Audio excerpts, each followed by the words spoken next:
How's it going, y'all? I hope we all had a great weekend. I've been wanting to talk about this literally all weekend, so a bit late, but we're going to get to it now. And yeah, it was a fairly uneventful weekend, especially compared to last week where we had so many things going on. Looks like LeBron is going to take his player option and stay in LA at least for next season. And of course, we can expect some big things probably to happen tomorrow once free agency finally happens. But before we get to that, did just want to touch on this a very interesting little trade that we had go down this Saturday morning. And I, for one, just want to commend the Bulls on finally moving on from Lonzo because I think Lonzo was just kind of emblematic and represented the Bulls just kind of being stuck on this one little thing they had going in the fall of 2021, and I think it is very good for them to finally be fully embracing their rebuild. Yeah, this is one of my favorite trades, which is just a straight up swap. No assets going one way or another, just a player for a player, and I think it makes a good amount of sense for both sides. I don't expect this to be a hugely impactful trade. I hope it is. I think it would be really cool if both these players end up having a pretty big role on their respective new teams, but I think odds are this probably isn't going to be very big in the large scheme of things, but I hope I'm wrong about that. I'm saying here, is Lonzo the missing piece for the Cavs? Maybe. I highly doubt he'll have anywhere near as big of a role as the Bulls were using him for. I don't think there's really an avenue for him to start with the Cavs, but still, Lonzo offers a lot of very interesting things, and I'd like to talk about it. First, I guess we can just start by talking about Isaac Okoro, who, yeah, he finally got traded. It was kind of a will they, won't they for a little bit there. They didn't. It seemed like they didn't really want to give up on Isaac Okoro, and they drafted him with the intention that he would become 3-and-D role player for them, which is something that they, like any other team, would love to have. And I don't want to give up on Isaac Okoro still. I think a change of scenery could be really solid for him. I hope so. On the Bulls without the pressure of the playoffs or anything, just developing with some of the other young guys there. And he's been in the league for a good few seasons now, but like I said, I don't want to necessarily give up on Isaac Okoro yet because solid defensive foundations, I think. Never quite good enough of a shooter, at least not what the Cavs needed from him. 35% from three on his career is fine, perfectly fine, but on low volume. And it looked like he was starting to really develop into a shooter. A couple seasons ago he averaged 39%, and then last season he averaged 37%, but on only 3 attempts. But still, he was getting you a 3 per game. But he just kind of saw his role diminish. I mean, the Cavs, they had the room for him there in the middle on the wing where they had their 2 guards set, they had their 2 big guys, and then it was just kind of wide open there as to who was going to play the wing spot. And so Okoro got a lot of opportunity, but just never quite solidified that position. And then the Cavs looked at other things. Obviously they had Karis LeVert for a long while, so a guy like Okoro was fighting LeVert for minutes, and then LeVert gets traded to the Hawks, and now you have DeAndre Hunter there, who looks like he could easily shore up that spot there in the middle. DeAndre Hunter, I think, looks really good for the Cavs. And, of course, the Cavs also signed Max Strus. I guess it was a couple seasons ago now. Time flies. They signed Max Strus with the intention that he could kind of be that guy if they wanted more shooting specifically. But, yeah, I'm still kind of hoping that Isaac Okoro can do something real interesting. Averaged just 6 points a game last season. Averaged 5 points in the playoffs on only 18 minutes. Like I said, kind of saw his role decrease. Averaged 50% from the field in the playoffs, which is cool. Once again, 18 minutes is a small sample size. And actually, 18 is his playoff average. I got my stats mixed up there.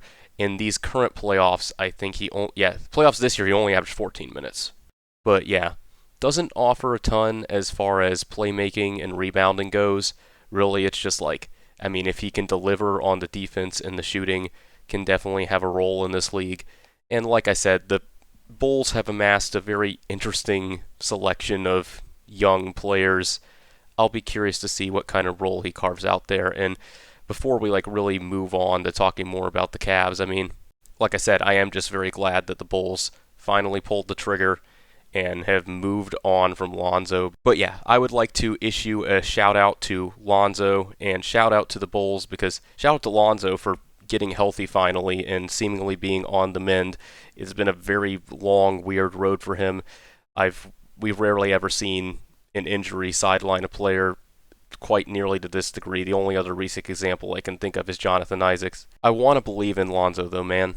He was in New Orleans for a couple seasons, and there I think we really saw him start to grow into the player that he only really had that one little flash for a half a season there in Chicago, and he did look really solid, running the offense, shooting threes, being a disruptive defender, doing all sorts of really nice things. And he started to really develop nicely in New Orleans. I think Fred Vinson, who was our assistant coach who helped work with players on their shooting, he really seemed to fix Lonzo's jump shot, and that really unlocked a lot of things for him, not just as far as spacing goes, but he seemed fairly confident on the floor, and things were awkward in New Orleans just because we had a bunch of other guys who wanted the ball in their hands, like Ingram and Zion, so of course it was a little awkward for him to find his role. But they're on the Bulls where they're like, okay, Lonzo, you're our point guard, you're going to lead us, and, while we've got another guy like DeMar DeRozan who really wants the ball in his hands,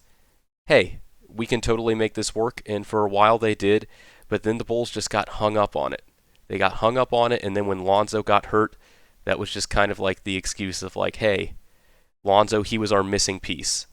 And without him, of course, things are going to look weird. We just got to wait for Lonzo to get healthy, and then we'll run it back. And they waited and waited and waited for Lonzo, and it was just very unfortunate the way things all shook out there. So I commend the Bulls for finally just, cleansing themselves of that unfortunate era. And, they took a big step when finally let DeMar DeRozan go, and then midway last season, LaVine's gone too. I mean, that was a big step. I wasn't sure if they'd be able to trade LaVine just because of the massive size of his contract. But now, with all those guys gone, and Vooch is still sticking around, you still got Nikola Vucevic, at least for one more season, unless they can trade him this offseason. If they can't, I think it's totally fine.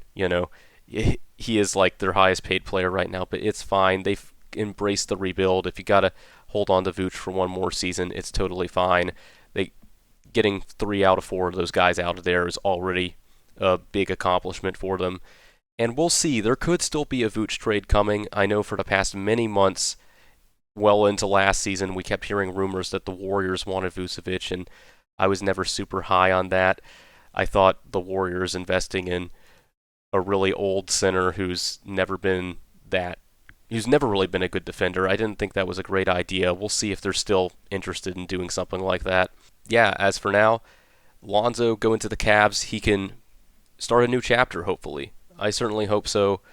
And like I said, I don't really think there's an avenue for Lonzo to start or anything on the Cavs. I mean, the Cavs, they've got their 2 guards, and things have been a bit odd in Cleveland with seemingly great regular season success, and they've seemingly improved every year for the past 3 years, but once again, disappointed in the playoffs. And I mean, they lost to the team that ended up going to the finals and almost beating the Thunder, so I think in hindsight and retrospect, that doesn't feel nearly as bad.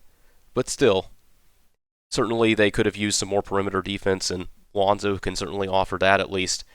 And I'll be very curious to see if, leading a bench lineup, or maybe even have him in there with not just some bench guys, but maybe you also have Donovan Mitchell on the floor. I don't expect he'll be sharing the floor with Darius Garland too much. And I think Darius Garland is probably going to stay with the Cavs. I've heard some people rumoring that after the playoff disappointment, maybe we'll see Darius Garland traded. If I were the Cavs, I'd be hesitant to do that. And I know, definition of insanity, trying the same thing over and over again. Like, when Kenny Atkinson came in and we saw how damn good they looked in the regular season, it really seemed like they were on to something. I would not blame the Cavs at all if they run it back with a few minor changes, like now having Lonzo there. And as far as what else can Lonzo offer, well, yeah, he still seems to be pretty solid of a defender. He was out for a long time. Lonzo has only played 70 games in the last 4 seasons. And even last season when he finally made his comeback, unfortunately he had I guess it was a wrist injury from what I read. So that was very unfortunate, but he definitely seems to be on the mend. He's looking better than I hoped, just given how severe all the reports were about his injury. We just didn't really know what shape he'd be in, and it looks like he can hopefully get back to close to what we saw from him his first season in Chicago. And if he can get anywhere close to that, then this is a great pickup for the Cavs. In general, this is a fun trade because on both sides it's a little bit of a gamble, but I think they're both players that, yeah, sure, why not? Why not gamble on these guys? And the Cavs do save just a little bit of money here. Lonzo just makes like $1 million less than Isaac Okoro would have made. But like I was saying earlier, I don't really think there's an avenue for Lonzo to start. It could be interesting if they think, hey, in our starting lineup, we need some more perimeter defense, then they could try to play Lonzo alongside both the other two guards. I would guess that they're probably going to continue to be starting DeAndre Hunter. Like I said, DeAndre Hunter looked really good for them last season in spite of any disappointments. 17 points, 40% from three, 11 points in the playoffs, a little bit of a playoff drop, but he shot, DeAndre Hunter, that is, shot 46% from three in these playoffs. So I expect DeAndre Hunter will probably be the starting wing for the Cavs. And Max Strus is still around as well. I'll be curious to see how much play he gets. But yeah, as far as Lonzo's stats, in Chicago, his peak season, 42% from three. Hasn't touched that just yet as he came back. Last season it was 34.4% from three, and he had 3.3 assists and 1.3 steals. And I think it's still pretty great that he averaged above a steal per game. In his peak in Chicago, he averaged like 2 steals a game. If he can get close to that peak, then they've really hit on something here. And some articles I read pointed out that Lonzo did average 37% from three this past January, and I think that's a small sample size, so I wouldn't read too much into it. But he has definitely shown flashes of getting back his shooting stroke, but I guess those wrist injuries made things a bit more unfortunate. But yeah, the Cavs are in an interesting spot, and I also wanted to mention the fact that they extended Sam Merrill for 4 years. So they're locking in Sam Merrill at $38 million, which, spread over 4 years is not too much. And, he's a shooter in the NBA. Shooters shoot, and if shooters shoot decently, they get paid. So I imagine there probably was another team out there willing to offer him a similar amount of money. I'm not too mad at it. I think he was a guy that they probably should have tried to keep. I am just kind of wondering, okay, what is the Cavs' flexibility looking like right now? If they want to make more moves this offseason, if they want to bring in anyone else, what can they do? They're all right as far as like cap goes. They're kind of like in the middle as far as all the teams in the league goes. They could have more flexibility, but it's not like they're approaching the second apron or anything just yet. But yeah, Sam Merrill, his shooting numbers did drop a little bit last season. The season prior, he was at 40%, and then this past season, he was down to 37% from three. Still averaging about 2 made threes a game, which is good. And playoff numbers were not amazing, but he still shot 36%, so that's cool. And I'll be curious to see what else the Cavs might do as far as any offerings. It looks like Ty Jerome is possibly on his way out as a free agent, which that would suck. That would be an unfortunate loss. It seems like he was really growing as a player, and he made his playoff debut finally this year. So it would be cool if the Cavs could find a way to retain Ty Jerome. I doubt that he'd take any sort of pay cut to stay with the Cavs, and Shams seems to think that he could leave. But last season, Ty Jerome, 51.6% from the field, 44% from three. Would be cool if they could find a way to keep him around. Another guy I'd like to see them try to keep would be Dean Wade, who is currently on a good team-friendly contract, and he is here for next season, making a $6.6 million. But the season after, he'll be a free agent, so we'll see. And then beyond that, they've got most of their guys locked up. So if they want to stick with this current lineup, they can. The only things they'll have to worry about is 2 seasons from now. DeAndre Hunter and Max Strus will be due for extensions. I mean, let's see. Let's just see what happens. If the Cavs disappoint in the playoffs again and then again, I could easily see them blowing it up, maybe even before then. I hope not. I hope the Cavs find a way to figure it out. maybe it'll require a bigger move to do so. But yeah, in the meantime, Lonzo is very interesting, and I just really hope that he can start a new chapter to his career in Cleveland, because it's been a lot of unfortunate misery for him.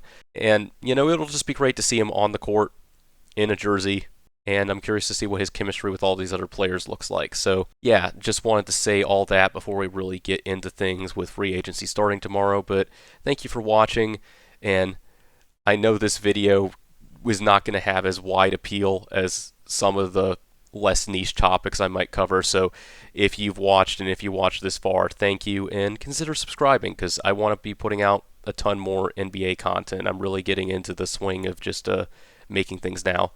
So yeah, thanks and bye.